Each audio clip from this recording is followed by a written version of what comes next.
नमस्कार, आप सभी का स्वागत करता हूं अपने YouTube चैनल सुरेंद्र सिंह बोरा में। साथियों, BEd versus BSTC Supreme Court का डिसीजन जब से आया है तो पूरे देश में एकदम से जो है कि भूचाल जैसा आ गया है। यानी कि हर तरफ से जो है कि लोगों का एक बड़ा सा अंबार अपने को प्रोटेस्ट कर रहा है और सभी लोग जो है कि अपने अपने हक की लड़ाई के लिए कोई एनसीटी के ऑफिस में जा रहा है, तो कोई जो है कि निदेशालय में जा रहा है, कोई बीपीएससी के ऑफिस में जा रहा है, आयोग के कार्यालय में जा रहा है, तो जहाँ कोई सीटेट यानी सीबीएसई के ऑफिस में जा रहा है। तो अलग अलग जगह से अलग अलग एक बड़ा सा भूचाल जैसा देश में आपको देखने को मिल रहा होगा। लोग जगह जगह धरना प्रदर्शन कर रहे हैं, प्रोटेस्ट कर रहे हैं। लोग शांतिपूर्वक तरीके से भी जो है कि अपनी मांगों को रख रहे हैं, मंत्रियों के घर जा रहे हैं, शिक्षा मंत्रियों से मिल रहे हैं, तमाम तरीके के बहुत चीजें वो लोग कर रहे हैं कि यार हम बता नहीं सकते हैं। और एक बड़े स्तर से जो है कि बड़े स्तर पर जो है कि महाआंदोलन की भी तैयारी चल रही है दिल्ली में, रामलीला मैदान में अगर परमिशन मिल जाती है तो। इन सभी चीजों को विभिन्न माध्यमों से आपको देखने को मिल रहा है। तो क्यों ना आज हम भी बात कर लेते हैं अपने स्तर की, जो हमारी भी कुछ चीजें हैं और किसी चीज को लेकर के हम भी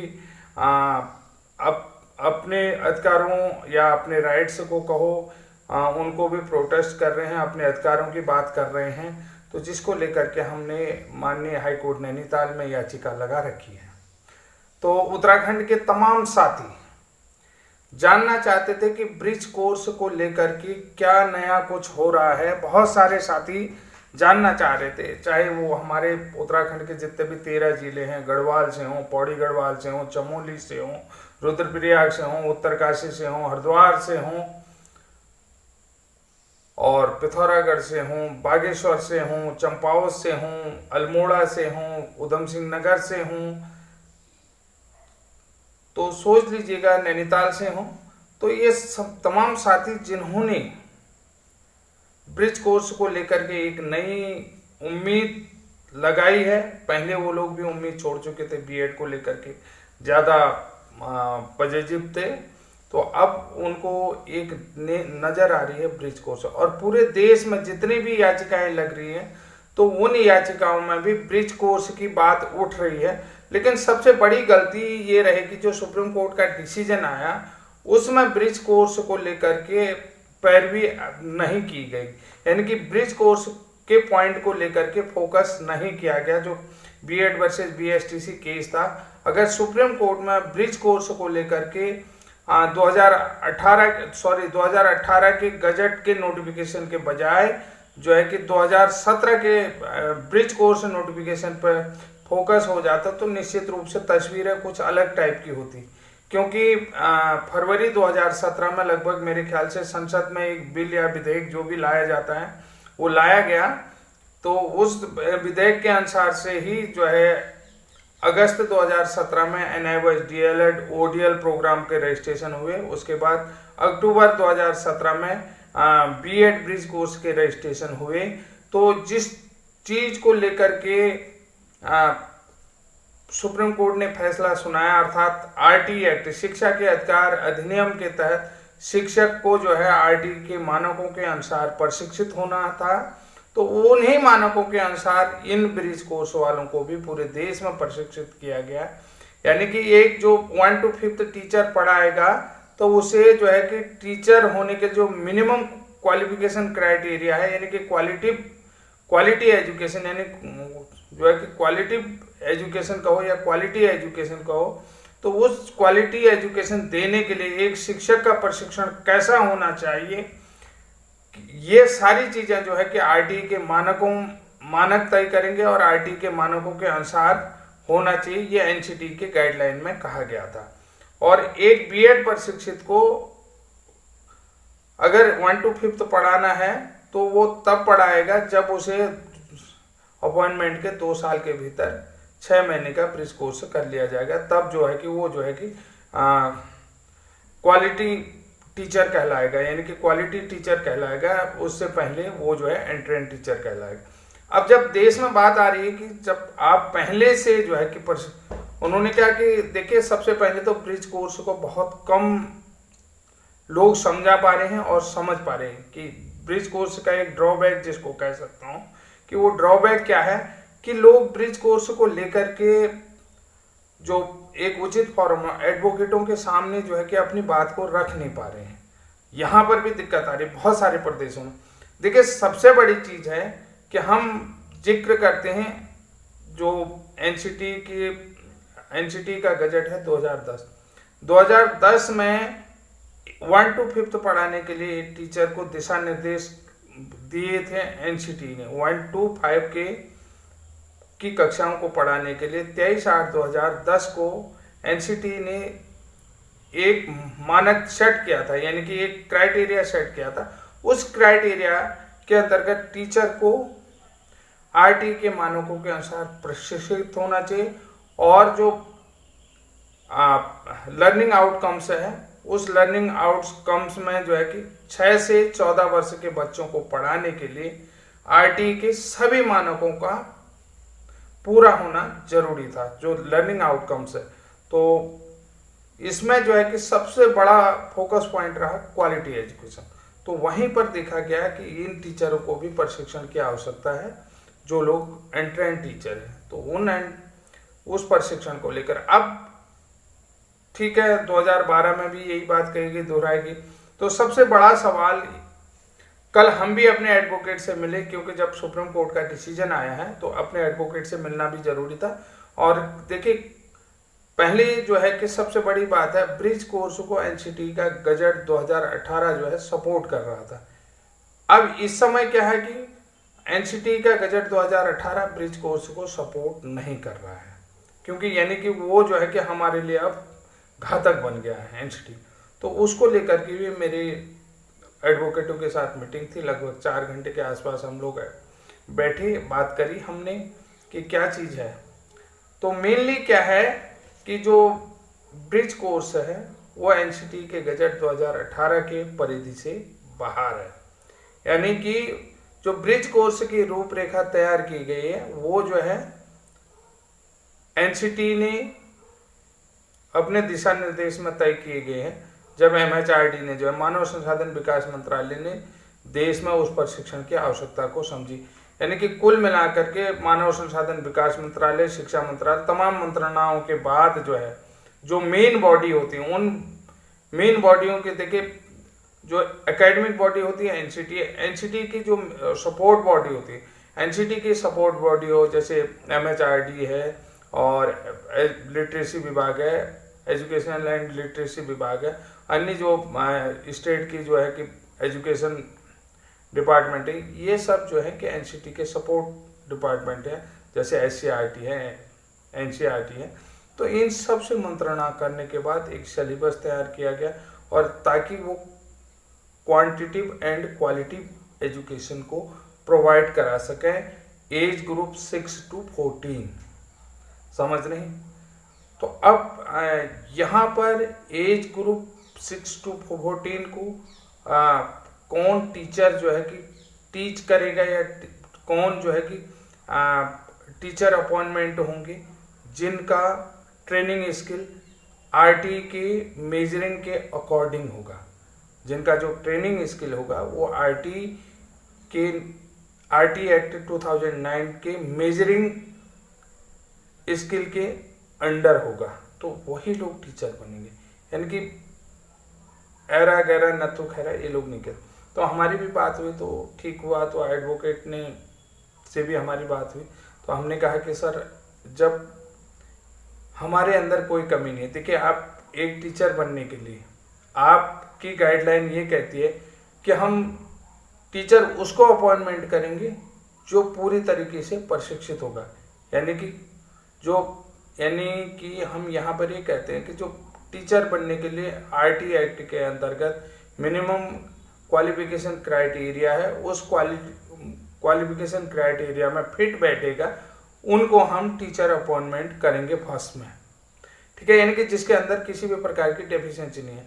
तो हमने यही कहा कि बीएड हमने रेगुलर किया है 6 महीने का, उसके बाद जो स्पेसिफिक प्रोग्राम है या स्पेसिफिक ट्रेनिंग है 1 to 5th के लिए, वो भी कंप्लीट करी है। यानी कि हम जो है कि उस क्राइटेरिया को कंप्लीट करते हैं जो एक 1 to 5th पढ़ाने के लिए टीचर एनसीटी ने तय किए हैं या एनसीटी ने आईटी के मानकों के अनुसार तय किए हैं। तो इसलिए जो है कि हमको डाइट डीएलएड जो स्टेट डीएलएड है, स्टेट एजुकेशनल डिपार्टमेंट के डीएलएड है, उनके समकक्ष मानते हुए नियुक्ति दी जानी चाहिए। ये बात बिल्कुल सही भी थी, एडवोकेट ने भी इस बात को सही माना।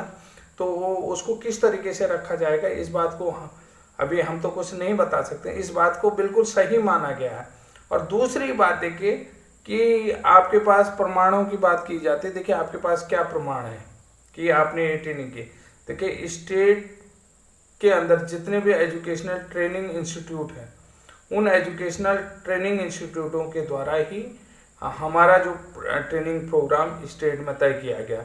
और सूचना अधिकार के तहत हमने ये भी मांग लिया कि जो मिनिमम समय के लिए एनआईओएस को ट्रेनिंग के लिए नियुक्त किया गया था, एनआईओएस बोर्ड को जो है राष्ट्रीय मुक्त विद्यालय संस्थान को जो है प्रशिक्षण देने के लिए कुछ समय के लिए नियुक्त किया गया है।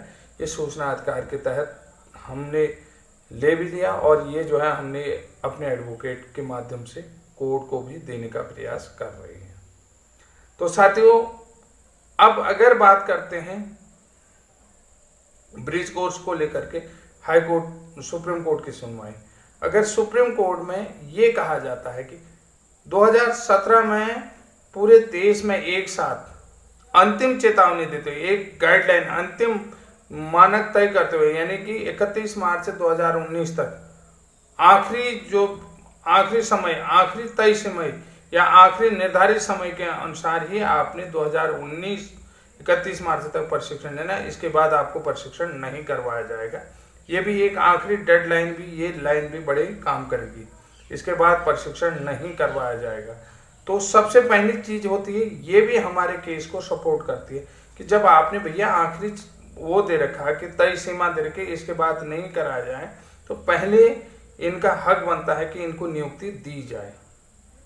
और दूसरी बात, एक चीज ये बताया जाता है कि देखिए बीएड वालों को प्राथमिक में पहले कब कंसीडर किया गया, तो बीएड को प्राथमिक में कब कंसीडर किया गया, इसको लेकर के हमारे पास क्या, हमने सूचना अधिकार के माध्यम से मांगी थी कि किस बार से कितने बीएड वालों को प्राइमरी में कंसीडर कराया गया, किनको विशिष्ट बीटीसी कराया गया और किनको जो है यानी कि विशिष्ट डीएलएड कराया गया और किनको ब्रिज कोर्स कराया गया। ये वर्षवार इंफॉर्मेशन हमारे पास होने के बाद हमने एडवोकेट को वो भी दे दी है।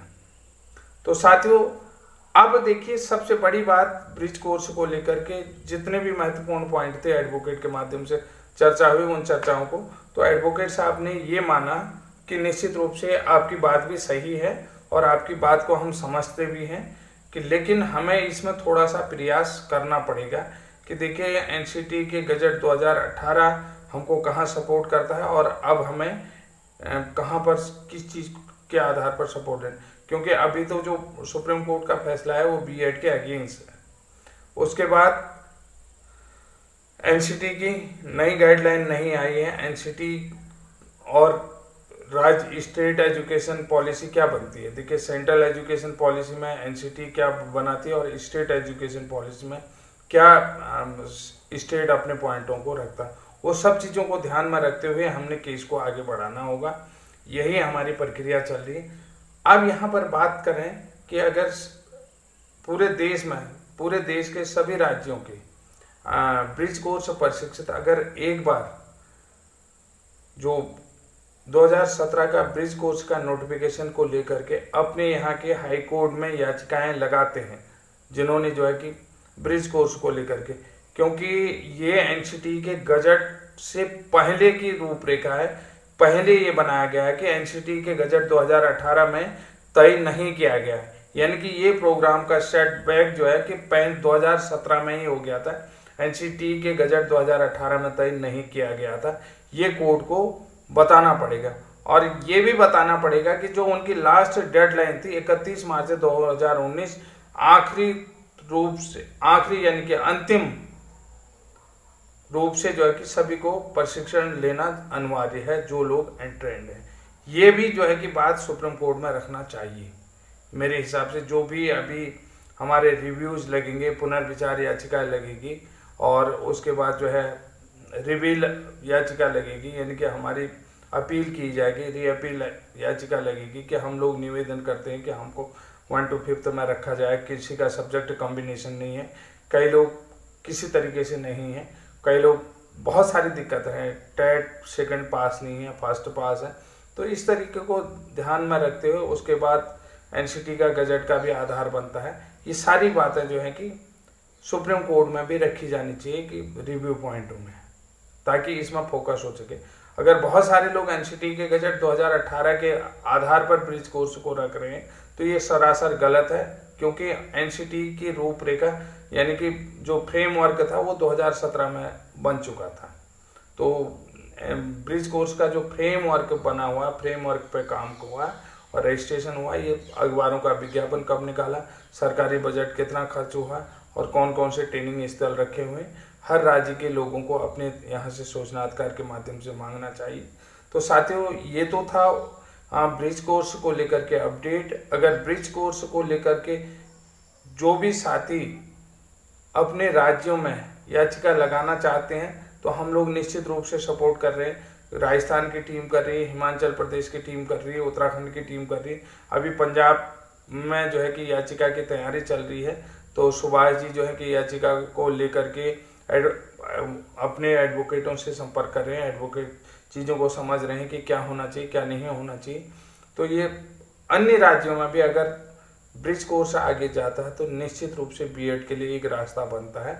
और जैसे पुनर्विचार याचिका है, री अपील की बात होती है, तो री अपील में भी अगर इस पक्ष को अच्छे से रखा जाता है और 2017 के एनसीटी के नोटिफिकेशन पर चर्चा होती है और इस करिकुलम फ्रेमवर्क यानी कि एनसीटी द्वारा तय किया गया ये ब्रिज कोर्स के फ्रेमवर्क पर अगर बात होती है तो निश्चित रूप से आप लोग सफलता के करीब हैं और आप लोगों को आगे इस सफलता को, इस चीज़ को आगे ले जाना चाहिए, अपने हक के लिए लड़ना चाहिए। यही मैं कहना चाहूँगा साथियों, हक के लिए निश्चित रूप से लड़ना। अगर जो साथी मेरे चैनल में नए हैं तो प्लीज़ चैनल को सब्सक्राइब करते हुए जाइएगा। हाँ, जय हिंद, जय उत्तराखंड।